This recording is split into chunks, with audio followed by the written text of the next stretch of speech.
y nuevo 10 películas 100 años. Si quieren saber más o menos sobre qué trata esta sección de White Lodge, pueden ver el video anterior, que seguramente va a estar recomendado por ahí. Pero básicamente es recomendar justamente 10 películas desde el año 1920 hasta 2020, una por década. Así que empezamos con este mes.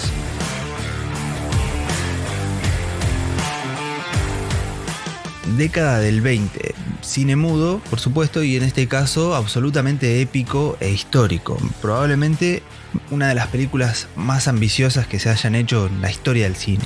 Es Napoleón, del francés Abel Gance, del año 1927. Una historia tan épica que dura más de 5 horas, según el metraje que se conoce, por lo que puede haber durado más todavía.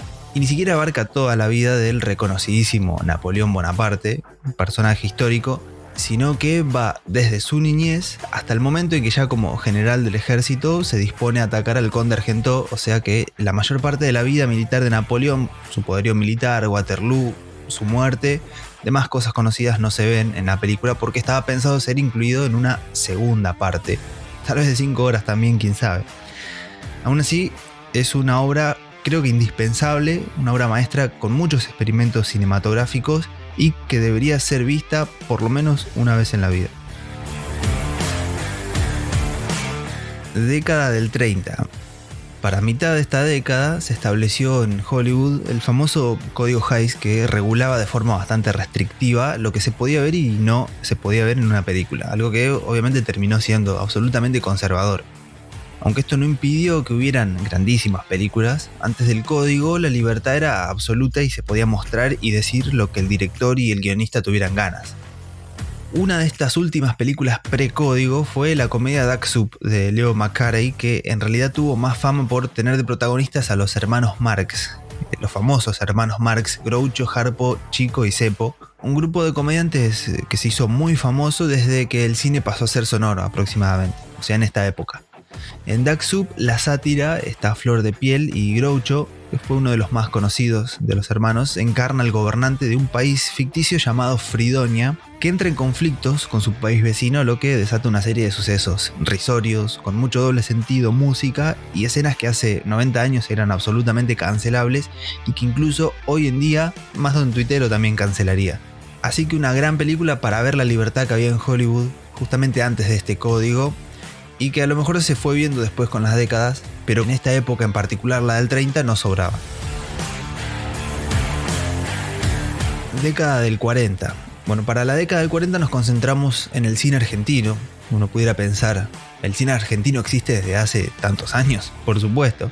Incluso ya para estos años empezaba a mostrar la gran capacidad que había para hacer buenas películas, y que ahí nomás, por ejemplo, se instalaría por completo con directores como Hugo del Carril, que para fin de la década estrenó su gran ópera prima Historia del 900. Bueno, en este caso no vamos a hablar de él, sino de un contemporáneo suyo, que es Luis José Moglia Bart, otro de los directores importantes de este primer cine argentino, aunque mucho menos conocido creo. En 1940 hizo la película Con el dedo en el gatillo, inspirada en la vida de Severino Di Giovanni, que es fue un obrero italiano que emigró hasta Argentina para terminar luchando por el pueblo en contra del fascismo, básicamente. Teniendo de referencia absoluta a la gran Scarface de Hawks, que estrenó casi 10 años antes, se cuenta en esta película la historia de Salvador, que es una especie de Robin Hood nacional, que decide hacer justicia por mano propia para ayudar a los que más difícil la tienen. Esto obviamente despierta una historia política, pero también de gángster, de persecuciones, de tiros, de luchar por causas, pero siempre teniendo una especie de brújula moral bastante particular y, ¿por qué no?, también luchando contra el amor. Un protagonista que está entregado por completo al pueblo, no se ha entregado a otra causa y que la tendrá difícil en más de una ocasión. Una historia bastante circular en la que destacan en particular los grandísimos diálogos, un guión bastante bien armado.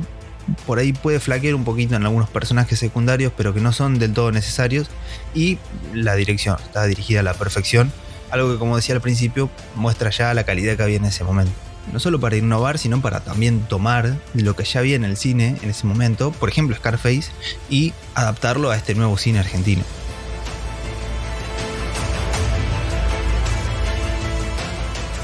Década del 50. Esta década del 50 puede ser una gran década para conocer los melodramas, ese género bastante perdido hoy en día, incluso casi ninguneado, pero que ha sabido tener obras que podrían estar entre lo mejor de la historia del cine tranquilamente.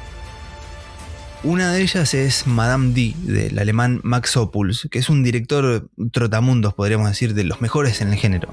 Citando al gran Fernando Martín Peña, en cada país hizo una obra maestra y esta es una de ellas.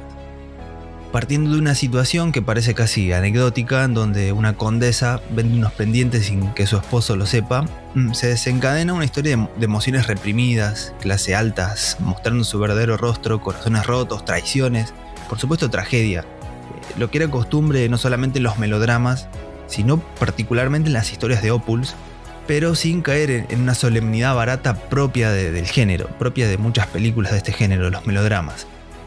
Pero aún más increíble en la película es el trabajo del director de Ophüls a la hora de mover la cámara, de componer cada cuadro hasta el más mínimo detalle, en donde todo es magnífico, con una puesta de escena muy difícil de replicar hoy en día y que incluso no se hace ni se intenta hacer más.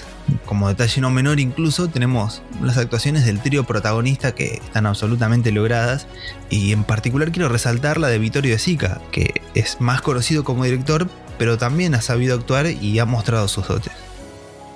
Si la película prescindiera de palabras, podríamos resumir, probablemente en imágenes entenderíamos todo de la misma forma y nos llegaría por igual.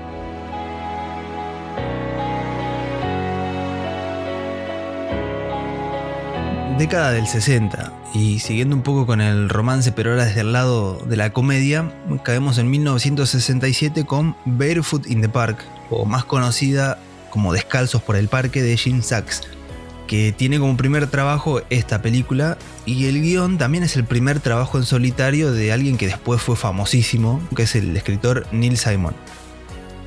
Además, como si fuera poco, los protagonistas son Robert Redford y Jane Fonda, dos leyendas del cine realmente, y ya por eso nomás vale la pena ver la película. Incluso los protagonistas tienen esa famosa química requerida para este tipo de trabajos, en donde no hay comedia ni romance que valga si no hay conexión. Pero también los personajes secundarios y recurrentes se suman a la perfección en esta química, ya sea como vecinos, familiares o apenas conocidos casuales. Redford encarna a un abogado bastante ubicado y serio que se enamora del personaje de Jane Fonda, que es diametralmente opuesta a él. Este amor a primera vista se transforma enseguida en un matrimonio joven, algo que era bastante común en esa época, y que decide mudarse a un pequeño departamento, y ahí empiezan a darse cuenta que no todo es color de rosa. Hay que destacar también la labor del director, más todavía considerando que esta era su ópera prima, porque la mayor parte de la película sucede en el mismo edificio, en el mismo departamento, en los mismos lugares cerrados, pero siempre filmados con un sentido de espacialidad bastante sobrio para que el espectador de entrada pueda familiarizarse con todo, ¿no? y con los personajes que habitan esos espacios.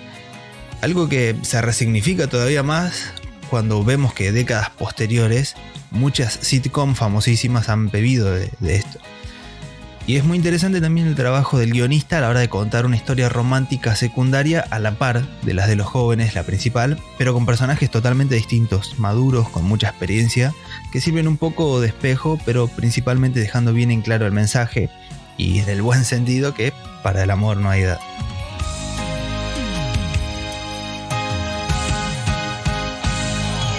Década del 70, específicamente 1972, el año en donde se estrenó Tutti Colori del Buio, o como se tradujo en inglés, All the Colors of the Dark, de Sergio Martino, quien es uno de los tantos grandes directores de terror italiano, el género que supo tener altísimos exponentes tanos.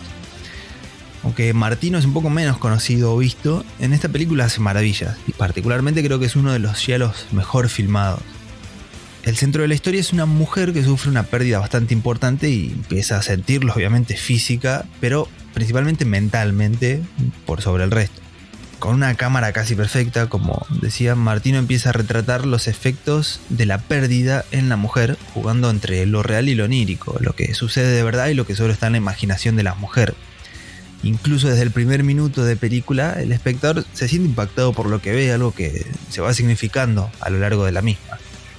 Paralelamente, el guión también propone una segunda y tercera historia, como suele suceder, que tiene de todo un poco: terror, sectas, investigaciones policiales, asesinatos, giallo, obviamente.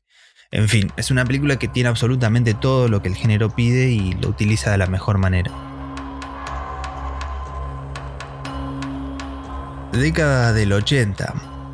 El cine iraní existe, por supuesto, y tiene grandes películas. El nombre más reconocido seguramente por estos lados sea el de Abbas Kiarostami, famoso por la trilogía Cocker, El sabor de las cerezas o Close Up, por ejemplo.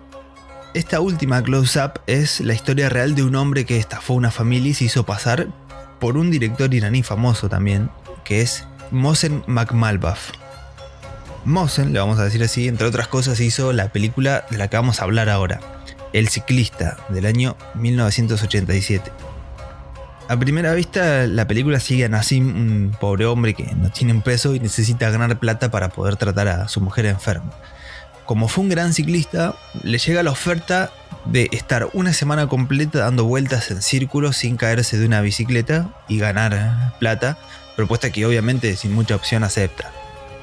Pero en realidad lo que el director iraní muestra en la película es casi un ejercicio sociológico, podríamos decir. Es la historia de un país absolutamente ultrajado por las guerras, por la pobreza y la intervención de otros países.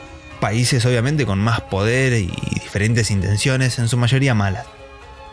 Con momentos que casi rozan el surrealismo también, conocemos un poco la cara de una cultura absolutamente diferente a la nuestra, a la latinoamericana, con gente que es víctima de injusticias y aprovechadores, que puede ser algo similar a lo que vivimos, pero en un contexto totalmente diferente. En este caso, todos los que rodean a Nassim van a tratar de obtener un beneficio.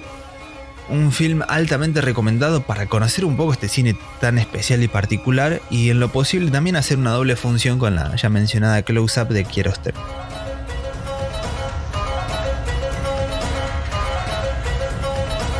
Década del 90. Para esta década tenemos el famoso thriller psicológico, una expresión que se ha banalizado bastante, pero que en este caso es bastante acertada. La película es Stir of Echoes del año 1999, escrita y dirigida por David Koepp, que es reconocidísimo principalmente por sus trabajos como guionista. Por ejemplo, en Carlitos Way, en Snake Eyes, Bad Influence, Jurassic Park, muchísimas más. Realmente un tipo muy grosso y que en la dirección ha sabido hacerlo bastante bien también. Acá tenemos a Kevin Bacon, reconocidísimo actor, envuelto en una historia que mezcla un poco de todo. Thriller, como dije, terror, visiones, desapariciones, sucesos extraños y demás.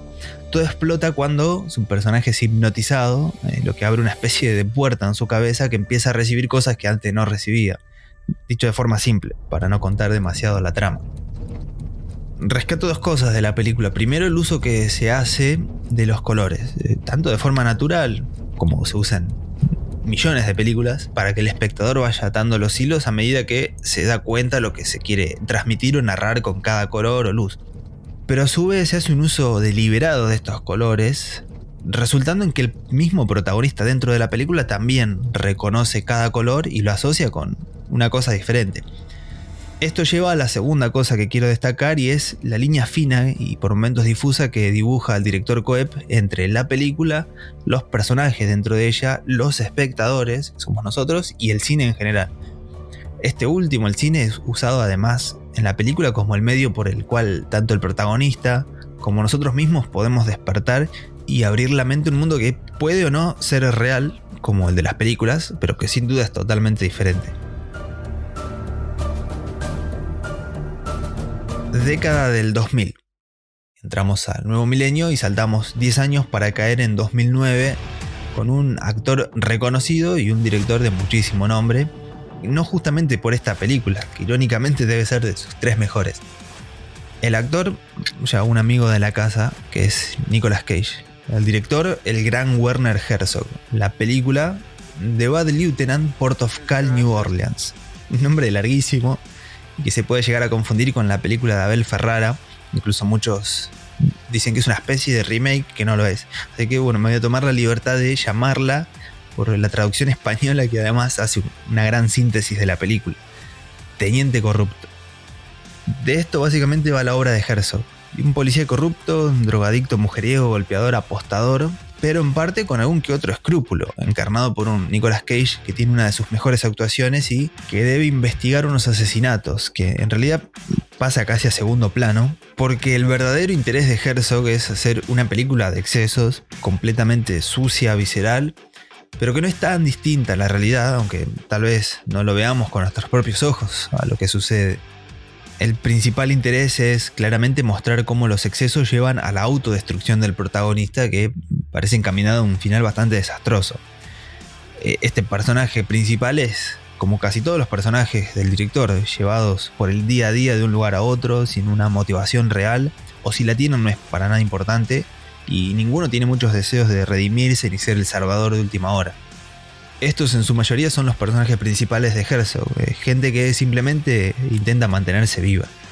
Acá todo lo que propone Herzog, desde el protagonista, pasando por los personajes secundarios, hasta la ciudad que siempre la retrata gris, pecadora, sucia, aún incluso con la luz del sol brillando, todo está pensado para agotar al espectador, pero sin poder apartar la vista durante los 120 minutos que dura la película, tiempo en donde Cage se hace dueño absoluto de la pantalla de principio a fin.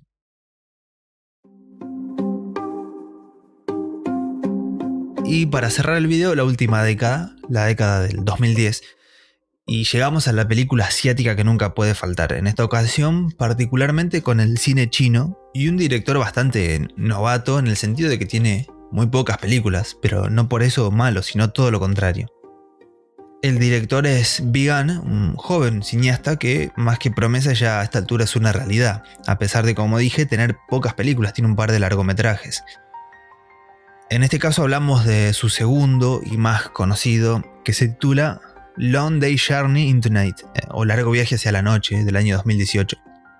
Una película que en principio nomás tiene un nivel técnico, visual, cinematográfico impresionante, con una composición de planos muy fina, un juego de luces y colores espectaculares, la música siendo clave y que claramente podríamos decir es una especie de upgrade de la primera película que hizo el director, Kaylee's Blues, pero que a nivel narrativo sigue mostrando las mismas constantes.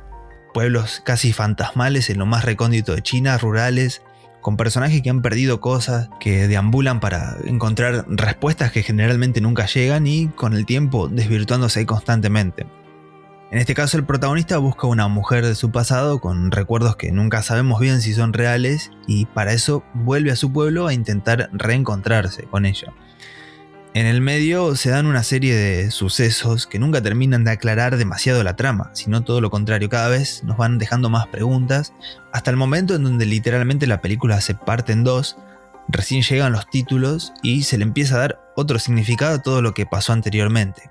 Y como si fuera poco, todo contado con un plano secuencia real, nada de falsos planos secuencias como vimos hace poco con 1917. Acá termina todo con 1 hora de películas sin cortes, está filmado de forma magistral. Una película que termina siendo una mezcla del cine de Wong Kar-wai y David Lynch, pero que nunca pierde la personalidad de Bi Gan, que ya había mostrado anteriormente y que creo que es imprescindible poder ver más de una vez, no porque no se entienda demasiado, sino para poder disfrutar todavía más de una experiencia cinematográfica bastante poco común hoy en día. Y así llegamos al final del video, las 10 películas recomendadas de junio. Como siempre digo, pueden escuchar nuestro podcast, seguirnos en las redes, compartir, suscribirse al canal de YouTube, así que cualquier cosa está todo en la descripción y nos encontramos con las 10 películas 100 años de junio.